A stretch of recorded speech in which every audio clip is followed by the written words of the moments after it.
Listen to these Africans. The mind of Thomas Sankara, the determination of Patrice Lumumba, the vision of Nkrumah, these weren't anomalies. They're the normal, natural, healthy state of a decolonized mind, of a liberated mind coming from a liberated people.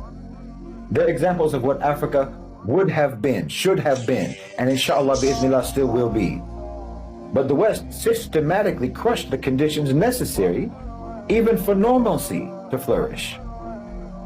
You see, you don't just kill the leaders when you kill the leaders or when you overthrow the leaders. You steal the future that those leaders could build. You know, Allah subhanahu wa ta'ala said in the Quran that when you kill one person unjustly, it's as if you killed all of mankind. Well, that isn't just metaphorically true.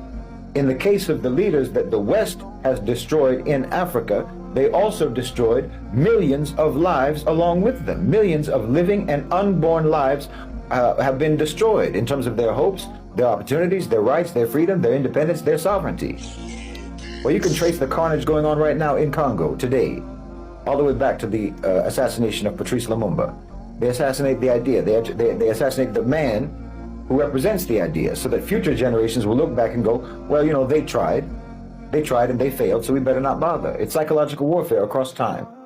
Because if you can make a people believe that liberation is impossible, if you can make them believe that wanting sovereignty is naive and that dignity is an unrealistic hope, then you don't even have to conquer them anymore. They'll remain conquered inside themselves. And please understand, when we talk about people like Sankara, Nkrumah, Lumumba, Sukarno, we're actually just talking about the natural state of a decolonized mind. We're not talking about something extraordinary. We're talking about what's supposed to be normal, not exceptional, normal. And back then, the West had the power to prevent it. The relative power, that's the key point.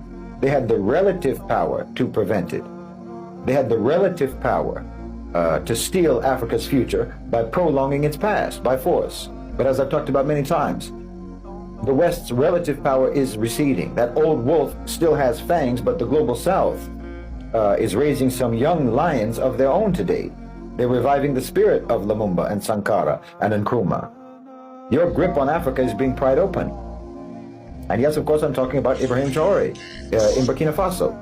And all the leaders in the Sahel Alliance countries, obviously, but especially Ibrahim Traore. You know, it's often only in retrospect that we recognize the magnitude of a figure who shifts the course of history, it shifts the course of events in the world.